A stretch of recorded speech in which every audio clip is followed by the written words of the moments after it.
Almuerzo gratis.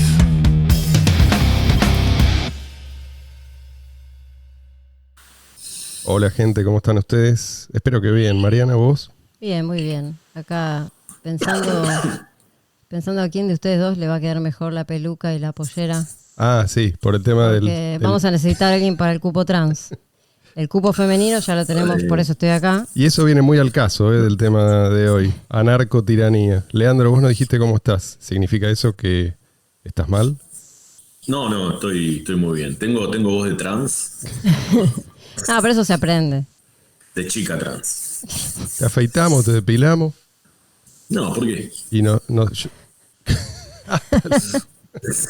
sé, ahora las mujeres Sí. no se depilan, así que No, además lo importante es cómo uno se siente. por Yo me supuesto. siento una mujer muy sexy. Me siento Scarlett Johansson. yo también. Entonces lo soy. Por ende. Bueno, desde la izquierda, ustedes sabrán a qué me refiero. Suele hablar... Perdón. Mariana, pues Mariana está a tu izquierda. Todos los que estamos de este lado sabemos.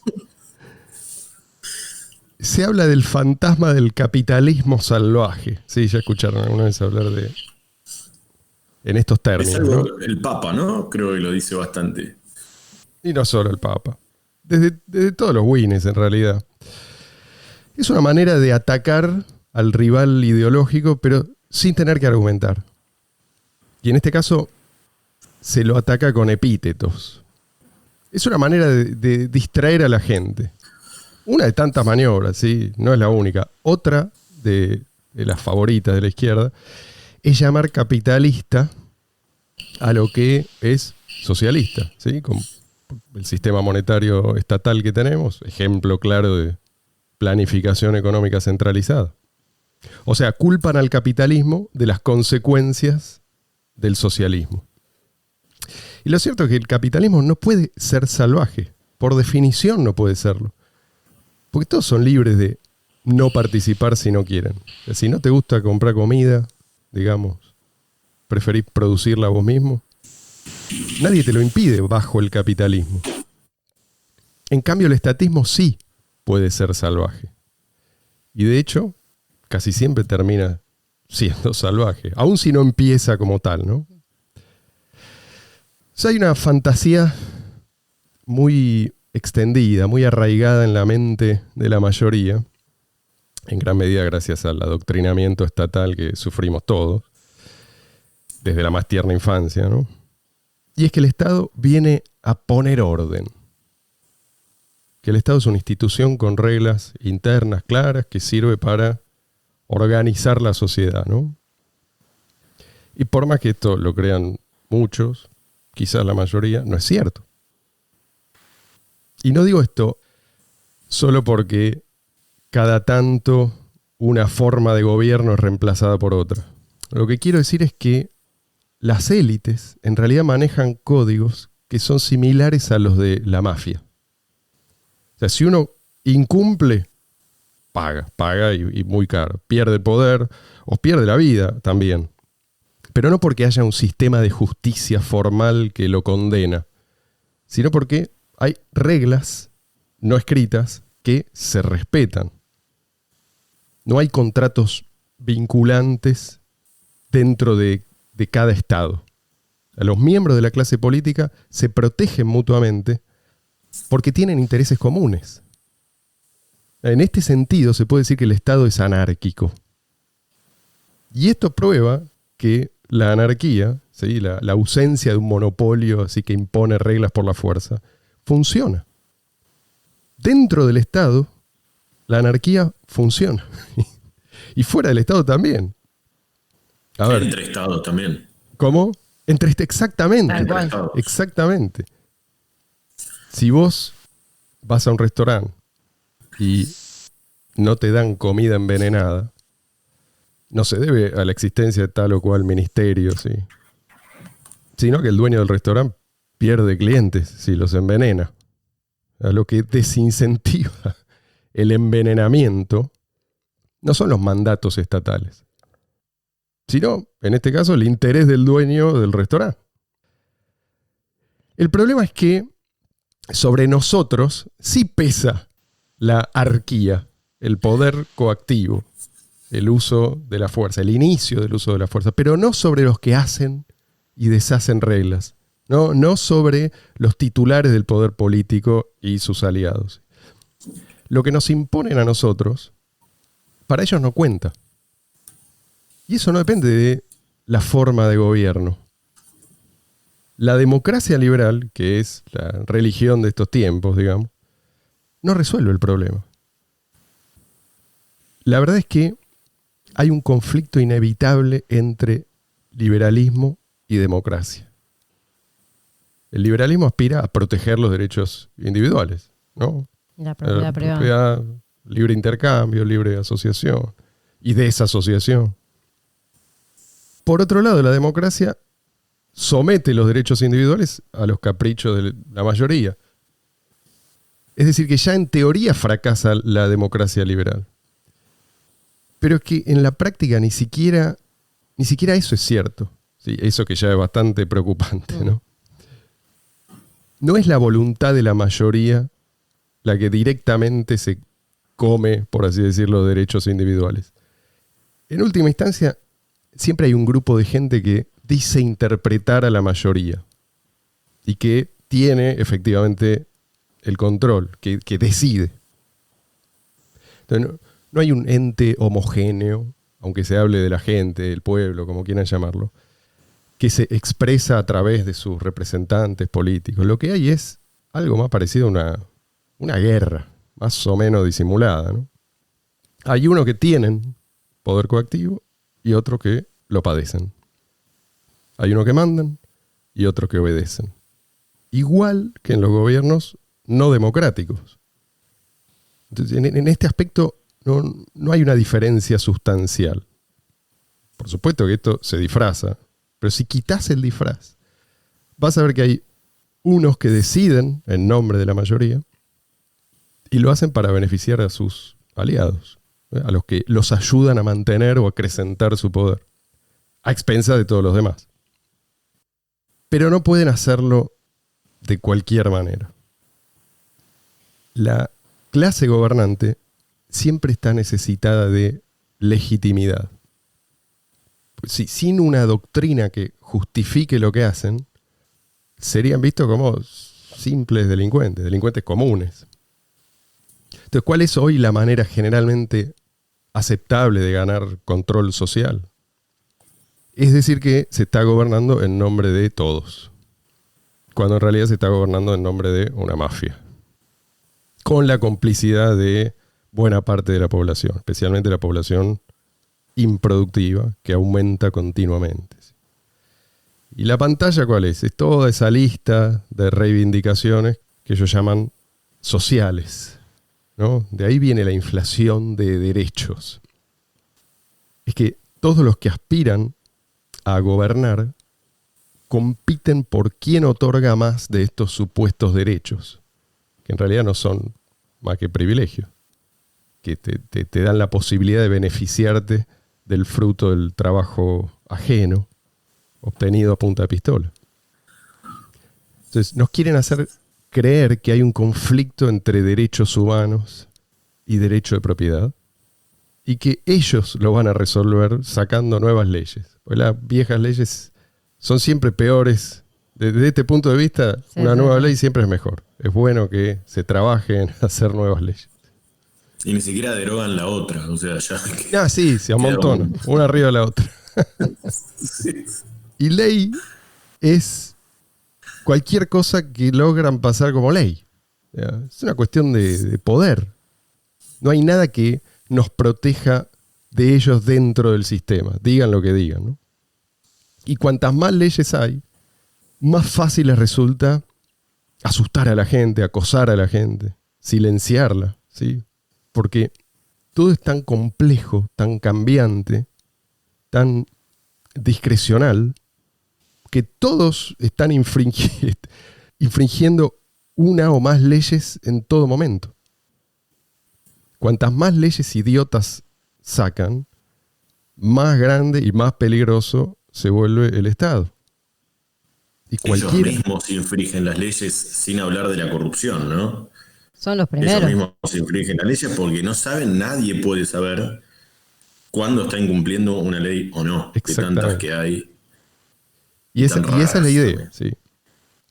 Esto es algo que a ellos les sirve porque vos no te podés oponer a esto y ser tomado en serio. O sea, si vos te opones, te tachan de enemigo de la democracia, de los derechos humanos, de la inclusión, de la igualdad, etcétera, etcétera. O sea, bajo la anarcotiranía tenemos leyes, pero es peor que no tenerlas, porque son totalmente arbitrarias y cambiantes, lo que hace imposible la planificación de cualquier actividad productiva. Y lo que estaba pensando que lo más absurdo de todo es que cuando uno dice, bueno, una sociedad sin Estado, ¿no? O habla del anarcocapitalismo como una forma de tener una sociedad que tenga reglas a las cuales uno adhiere voluntariamente, Sí. ¿no?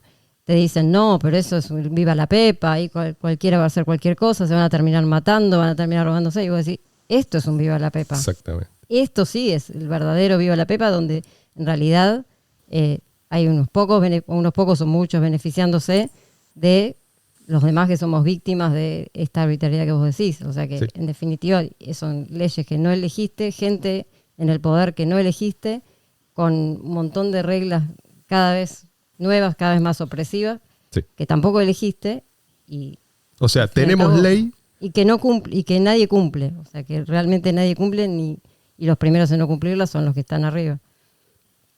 la ley se usa como un arma en nuestra contra. Esto es lo característico de estos tiempos. Además no tiene ningún mérito.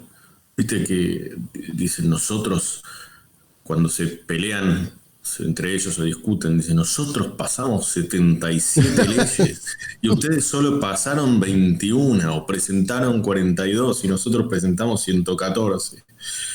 O sea, ¿cuál es el mérito? Escribiste un papel porque que hay que celebrar el día del choclo y 50 tipos levantaron la mano y Perdón, y eso es un mérito. para eso contrataste a 25 secretarias, Asesores a que 80 cobran. asesores. El otro día ¿Y leía, dónde está el mérito? el otro día veía en un video uno que leía las leyes que pasó Victoria Donda, que es una diputada de acá. Un par de, creo que 4 o 5 eran una estampilla con la cara de fulano, con la cara de mengano. Esas son leyes que propuso, o sea, que viste que una diputada propuso, ¿vos decís? Sí, sí, para llenar el cupo de leyes. Una Cada estampilla. de $1.000. Es que una estampilla postal, ¿viste? Vos decís, pero eso encima, ¿quién las usa hoy en día? O sea, porque no sé ni para qué, pero en eso, Ya no la quieren ni los coleccionistas. tal cual. Una vez John Stossel en un programa, en un informe que hizo, una especie de mini documental que se llamaba Illegal Everything, ilegal todo, hablaba con un legislador norteamericano sobre el tema de los taxis. No sé cómo es ahora o no sé bien cómo es, depende de los estados, pero en ese estado particularmente, creo que era el estado de Nueva York, tenían que pagar, o sea, si vos querías tener un taxi, tenías que pagar una licencia de $1 millón. Entonces, ¿cuánto pueden pagar? O sea, era claramente un lobby de los grandes para sacar a los chicos. Y el tipo orgulloso de la ley que había sacado y después yo entonces le pregunta, ¿y ustedes sacan muchas leyes así por el estilo? Dice, sí, nosotros somos muy activos en el Congreso. Como diciendo, Ojalá fueran un poquito menos activos. claro, ojalá te quedaras en tu casa, te pago igual. Fíjate que todos los recursos que demanda el control del cumplimiento, porque estas leyes requieren toda una estructura para después hacerse cumplir. La ley de talles, ¿sí? Eso es muy importante. Para que la prohibición de los sorbetes de plástico, el cupo femenino, el cupo trans, este tipo de cosas, son recursos que no se destinan a los servicios esenciales, como la seguridad, protección de lo que nos dicen, ¿no? Que el Estado, si no fuera por el Estado, todos nos mataríamos, todo eso. No era que estos eran los roles fundamentales. Bueno, parece que no. Eso cambió. ¿Por qué? Y porque les importa un carajo. tanto lo uno como lo otro. También les importa un carajo si el sorbete es de plástico o de plutonio. Les importa un carajo el destino de tal o cual minoría. O sea, no se suponía que los socialistas defendían a lo que ellos llaman la clase trabajadora. ¿Dónde está esa preocupación? Bueno, cuando la clase trabajadora les dio la espalda por muy buenas razones, de un momento a otro se cagaron en los obreros y pasaron a preocuparse por otras cuestiones, y el racismo, y después por los travestis, por cualquiera que se prestara a hacer el papel de víctima para justificar la intervención estatal. Esto es lo que en realidad los mueve, ¿sí? Esto es lo que les interesa. No, además porque viven de protestar. ¿Qué hacen si no protestan? ¿Qué excusa tienen? ¿Qué van a hacer? No, pero trabajan de eso. Yo me refiero a los ideólogos. ¿Por qué pasan tan rápido, ¿sí? de un colectivo a otro? Si falla uno, vamos a probar con el otro. Están atrás de cualquiera que justifique su poder. Y si no hay uno que es víctima, lo inventan. Sí. Y es irónico, ¿no? Porque los mismos defensores de esta inflación de derechos, que son... ¿Qué dijo? ¿Qué? Ustedes porque son flacos y no necesitan de detalle. Pero yo ¿qué hago? Si sigo así... Digo que los mismos defensores de todos estos derechos, de la inflación de derechos, que son en realidad derechos en el sentido de derecho positivo, o sea, privilegios por lo que otros son forzados a pagar.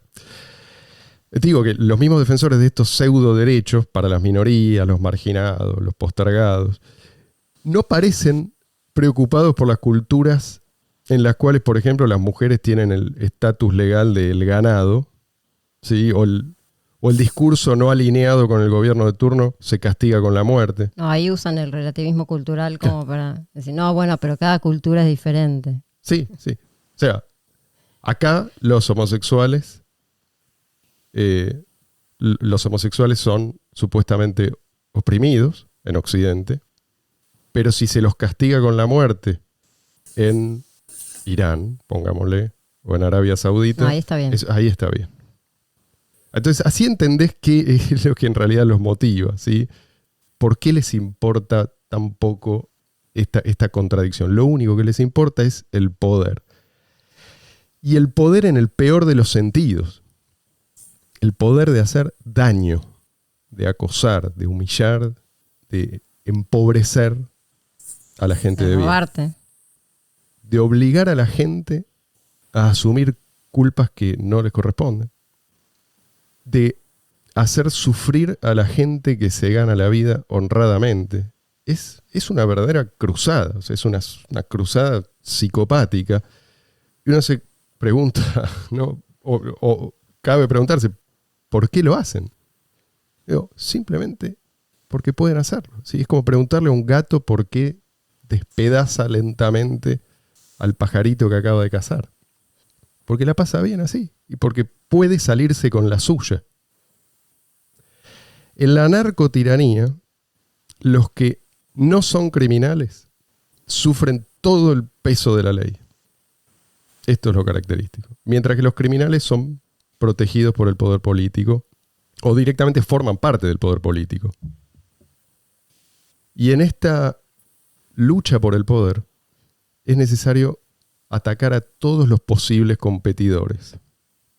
De ahí los ataques contra la religión o ciertas religiones, contra la familia, contra cualquier comunidad organizada de acuerdo a instituciones tradicionales, o sea, resistentes a la intromisión estatal. Dentro de este esquema, la población productiva es la que pierde, ¿sí? Aunque a la larga pierden todos, ¿sí? Y yo diría que la población dependiente a la larga es la más perjudicada. Igual, yo creo que el tema de la religión depende de lo que le convenga. O sea, si es contra la religión porque le conviene ir contra la religión, van a ir contra la religión. Si le conviene usar a la religión para oprimir de la misma manera, van a usar a la religión. Sí. Hay de todo. Es verdad. Sí, pero el comunismo... Pero me estoy refiriendo... Claro. No, el comunismo sí, está bien. Me estoy refiriendo a la narcotiranía, que es el régimen que prevalece hoy en Occidente. O en Occidente, está bien. Porque aparte otra contradicción es el tema de la igualdad, porque hablan todo el tiempo de la igualdad, pero realmente lo que vos estás describiendo y lo que vivimos en general es que la igualdad ante la ley no existe.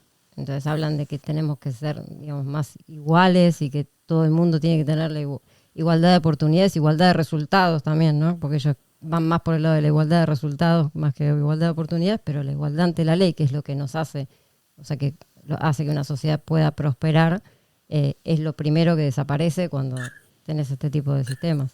Sí, no sé si prosperar o no, pero digamos, lo que hace que una sociedad sea justa. Bueno, ese argumento se lo rebatís muy fácil porque generalmente, como dice Mariana, están como en contra de lo que es la meritocracia. Y decís, ok, vos estás en contra de lo que es la meritocracia. Entonces vos, pero al mismo tiempo, vos creés que tenés más mérito que yo para sí. aprobar leyes y encima imponérmelas. Claro. Cuando yo digo, bueno, vamos a ver quién tiene más mérito para hacer sus cosas y que gane el mejor, sin imponer nada el uno al otro, no, vos decís, vos tenés más mérito que yo, porque vos sos mejor que yo, y sos más bueno que yo, y más solidario que yo, entonces tenés más... El mérito lo tenés vos y el poder lo tenés sobre mí. Exacto. Entonces te contradecís solo. Cuando está esa asimetría de poder, la discusión en realidad es algo que nunca lleva a nada con esta clase de gente. Lo que se nos dice... ¿Puedo hacer una pregunta? Que es siempre la pregunta que yo me hago. ¿Cuánta gente es verdaderamente cínica? Seguramente mucha. ¿Y cuánta gente, dado todo este adoctrinamiento, realmente se cree todas estas patrañas y es capaz de imponerlas porque se las cree? Desde arriba, yo creo que el 99% son cínicos. Seguro. Y abajo hay mucho miedo. Abajo hay mucho miedo. Miedo que te señalen. Sí. Miedo que te corten el chorro de tus ingresos. A perder un subsidio o perder un trabajo. En una municipalidad. Y un trabajo también. Un trabajo también, sí. O perder amigos, incluso. Perder amigos, sí. Esa es la respuesta. No sé si te satisface. Los haters de Twitter. Miedo a los trolls de Twitter. O sea, hoy en día. Bueno, eso lo demás. No, bueno, pero digo, la gente repite estos discursos porque quiere quedar bien con sus seguidores muchas veces también. Y ni siquiera piensa lo que está diciendo. Cada época tiene su locura popular, ¿no? La nuestra, la que nos tocó a nosotros, es esta, ¿sí? Esta idea de que ya tenemos la fórmula.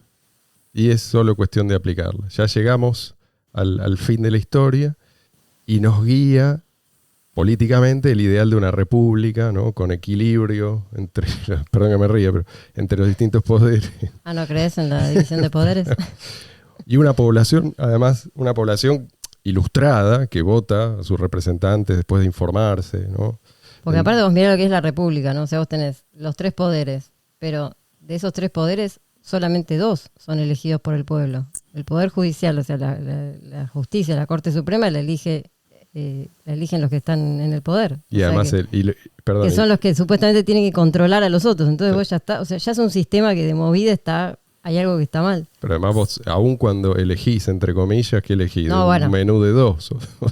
Ya sé, pero te estoy diciendo, ponele que vos digas, bueno, la democracia es la participación del pueblo y el pueblo elige a sus representantes. Pero los que tienen el poder, el tercer poder que tiene que controlar a esos otros 2, no lo eligió el pueblo.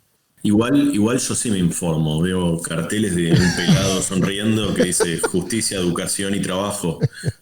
Y te guías por la sonrisa, digamos. Claro. Me convenció. El que tiene los dientes más blancos. Tiene el mejor dentista. Igual voy a poner un poco de gris. Voy a poner un poco de gris. Voy a hacer la pata estatista, entre comillas, de este programa. Sí, es cierto que hay grises, digamos, hay países, no sé, o sea, no podemos comparar, digamos, Venezuela, donde el gordo ese sí necesita ley de detalles. Maduro es como todo, ¿no? Es la justicia, es el país y es todo. Y hay lugares donde realmente vos ves que a veces la justicia sí pone hay discusiones entre la justicia y el gobierno, ¿sí? Está bien, digo, no es ideal, pero hay grises. Sí, hay grises, pero yo obviamente, sí, no es lo mismo Venezuela que Suiza, estamos de acuerdo en eso. Bueno. Pero hay una tendencia, ¿sí? Y la tendencia es hacia una forma, yo diría, de fascismo, ¿sí? Porque el fascismo, aclaro, ¿qué quiero decir con esto? Cuando formalmente vos como empresario sos dueño de los medios de producción, pero el control lo tiene el poder político. Esto es el fascismo. Entonces, vamos a un fascismo cada vez más intrusivo. Esta es la realidad. La realidad es que la fiesta de los parásitos se financia con endeudamiento, siempre en nombre de la población productiva, y cuando ya no hay nadie que te preste, a vos como gobierno, se financia con emisión descontrolada, ¿sí? Con inflación. Es decir, con una forma de robo que ni siquiera tienen que molestarse en legislar. ¿Y a dónde nos lleva esto? O sea, se llega a un punto de no retorno cuando en una democracia la población productiva se ve superada por la población improductiva.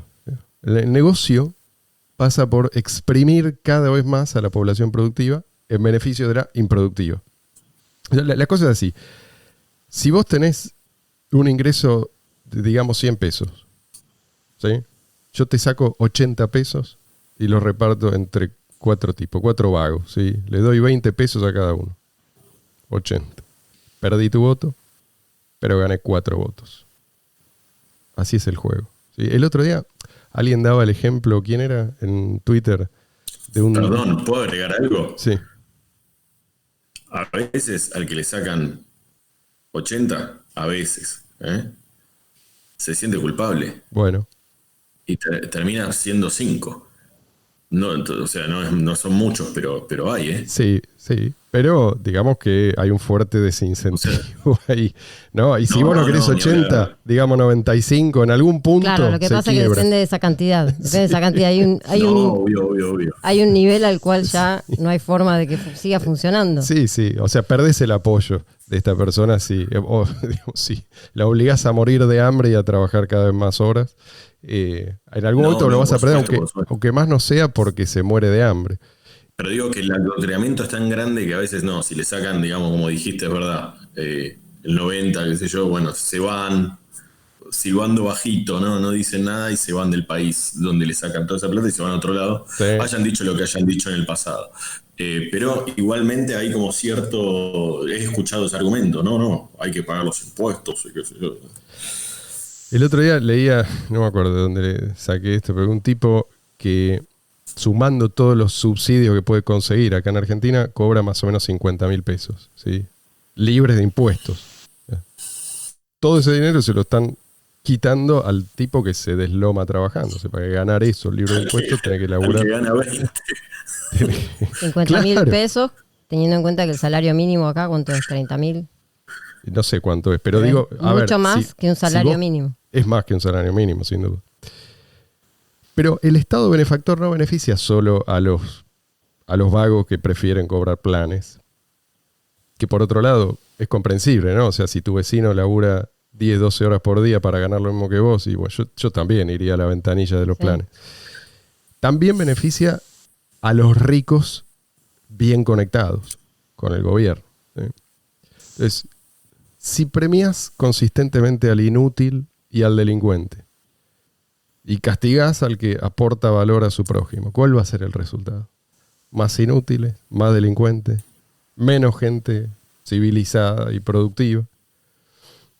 Obvio, ¿sí? Si desligás el ingreso del aporte de valor, todo lo que se subsidia aumenta, todo lo que se carga con impuestos disminuye. Es una ley que minás. No hay forma de dar la vuelta. Pero además es algo profundo, porque estás minando el esfuerzo y la ética de trabajo. Es algo que tiene un efecto duradero. Y los incentivos, o sea, cualquier persona que está pensando en hacer algo ya sabe todo lo que se le viene y bueno, queda solo en la idea, no lo va a llevar a cabo. Y esto es así hasta que te quedas sin nada que repartir.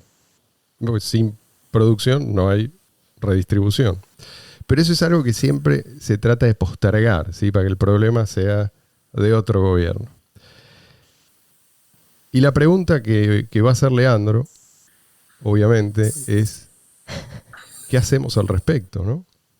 Hacela, Eso te Leandro. estaba preguntando. Spoileaste. ¿Eh? Me lo spoileaste. Y la respuesta que Leandro va a dar, yo les adelanto, es nada, no se puede hacer nada al respecto. Hagan todo por izquierda y listo. Ah, bueno, eso ya es algo, ¿eh? Te noto optimista. Hoy sí. No, yo digo que es lo que hay que hacer generalmente, es tratar de evitar todo eso. Igual, a ver, lo digo, es lo que trata de hacer todo el mundo. 100% Barrani. Incluso, 100% Barrani.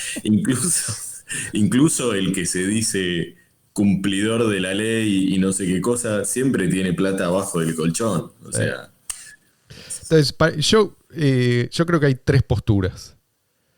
Una es la revolucionaria, ¿sí? Las revoluciones suelen ser violentas y además Da mucho trabajo. el poder que se gana de esta manera suele ser difícil de mantener. Hay que tener coraje aparte. Sí, pero está bien, pero por otra parte es fácil para los privilegiados del antiguo régimen culpar a los revolucionarios de todos los males. Así que descartemos esto, ¿sí? Bueno, entonces no vamos a hacer una revolución. No, baja la Glock, Leo. a ver, bueno. Baja la escopeta, Mariana. Ya estaba con la boina, Leandro.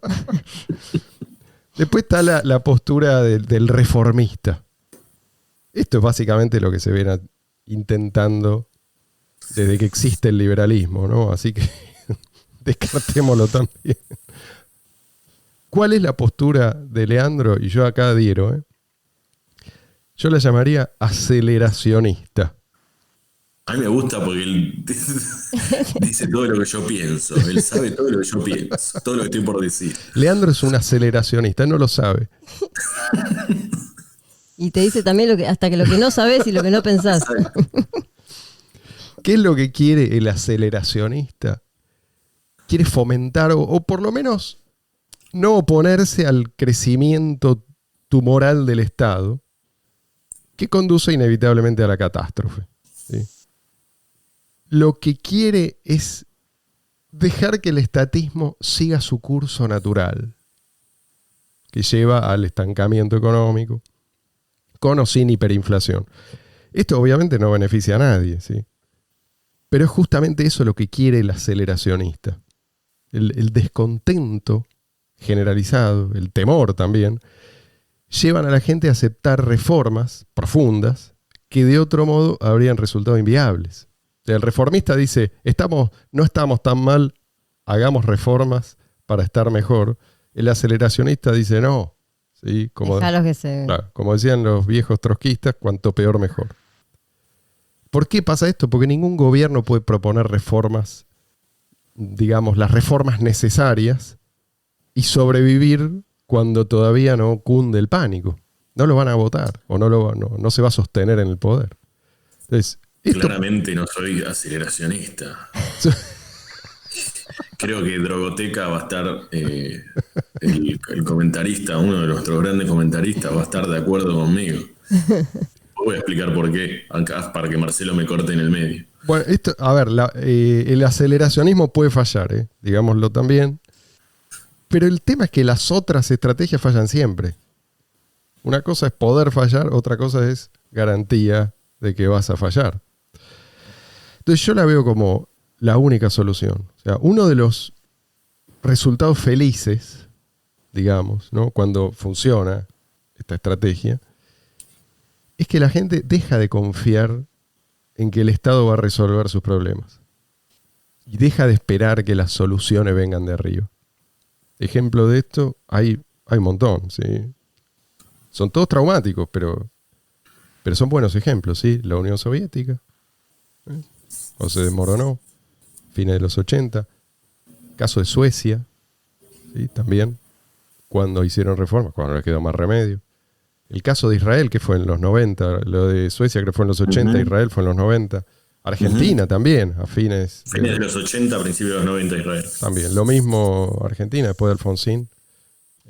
También a principios de los 90, fines de los 80, principios de los 90. Con la hiperinflación, ¿no? Y otra ventaja de la hiperinflación es que la gente, por necesidad, se vuelca al uso de medios de intercambio alternativos. ¿sí? Medios de intercambio cuya adopción además en este momento que los tenemos podría ser irreversible. ¿Sí? En un contexto en el que prácticamente todo lo que se hace para sobrevivir es ilegal, llega un punto en que la gente empieza a considerar opciones que antes parecían extravagantes, digo. Como por ejemplo el uso de monedas no estatales. La crisis es inevitable.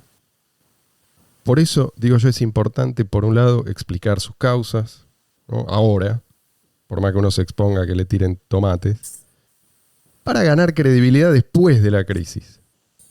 Y, por otro lado, es importante poner al alcance de la gente las herramientas para ganarse la vida y prosperar independientemente del Estado, tanto durante la crisis como después de la crisis. Si Leandro no tiene nada más que agregar. Quiere decir por qué no es aceleracionista. Sí, a ver, yo creo que el reformismo, o sea, lo que es la moneda no estatal o las criptomonedas, para dar un ejemplo, ¿no?, de moneda no estatal, es parte del reformismo, no es parte, porque vos no estás esperando a ver que se estrelle este gobierno y que se maten todos y que salpiquen sangre y después todo, no. No, reformismo sería pedirle al gobierno que acepte como de curso legal las criptomonedas. Eso sería reformismo, ¿sí? Claro. Trabajar desde adentro del sistema para reformarlo de tal forma que pase a ser legal lo que antes era ilegal, o pase a ser aceptado. Y claro, la otra postura es ignorar al sistema y ir por vías alternativas. Reformismo desde otro punto, o sea, de realmente hacer algo, a ver, sea por adentro o sea por afuera, pero digo, hacer algo como lo que es criptomonedas, que en este caso obviamente es por afuera, para que la gente vea que esto es mejor, o lo que es un país independiente como, no sé, Liberland, o lo que se quieren hacer como las ciudades en aguas internacionales. Siempre me olvido el nombre, Seasteading, creo que es. Eso para mí es como reformar, como hay reformistas dentro de una religión. O sea, los que son reformistas dentro de la religión, ¿qué hacen? Hacen otra cosa, reforman. Pero forman parte de la institución. Mal. Los reformistas por definición forman parte de la institución. A ver, pero si vos tenés una religión que no acepta casamientos gay, que no acepta o casamientos entre personas de distintas religiones, y vienen los reformistas y te dicen, no, sí, todo eso hay que hacerlo. Pero sigue siendo un conflicto. No sé si está por adentro. Sigue siendo un conflicto interno dentro de la institución. Esto es, si vos decís, vamos a tratar de que las criptomonedas sean masivamente adoptadas, eso es aceleracionismo full con aire acondicionado. ¿Sí? O sea, si vos te salís con la suya, el mundo ya va a lucir muy diferente. El poder que va a tener el Estado para imponerse va a ser mucho menor. Sí. Igualmente, no sé, se ve que malinterpreté el término, pero digo, se entiende el punto igual lo que quiero decir. Y respecto de lo de la Unión Soviética, no me parece a ver, yo creo que hay como un límite que en el cerebro de las personas va a perdurar por muchas generaciones. Está bien que no acepten a un tipo que mata 60 millones de personas, creo que eso es algo más o menos lógico, o un régimen que como la Unión Soviética, que oprime pero absolutamente todas las libertades. Pero creo que hay como un límite, incluso dentro de un país como Cuba, que nadie quiere el régimen comunista, que igual está ahí por la fuerza, el dictatorial. Digo, la gente igualmente, si vos les preguntás si realmente quieren el liberalismo, no, te van a decir que quieren una socialdemocracia, algo combinado, incluso conociendo ideas liberales. En Venezuela mismo, que el otro, cuando hicimos la entrevista con él, creo con Luis. Con Luis, quedó muy claro lo que él dijo. O sea, Venezuela, está bien, el problema mayor es Maduro, pero no es el único. El chavismo, digamos, pero no es el único. Entonces yo creo que hay como un límite en el cerebro de las personas, que cuando vos le querés dar como más libertad que una socialdemocracia, más para la derecha o más para la izquierda, no importa, no quiere. Y creo que puede pasar que eso mejor, gracias al aceleracionismo que vos mencionaste recién y que yo no conocía, pero digo, van a pasar varias generaciones, si es que sucede. Y con estas palabras de Leandro, que siempre se queja de que lo postergamos y que no le damos la oportunidad de la réplica, vamos a cerrar este programa. Bravo. Sí, igual quiero ver después la edición. Como que... Les pedimos que si les gusta lo que hacemos, nos den un like, suscríbanse también al canal y les mandamos un gran saludo hasta la semana que viene.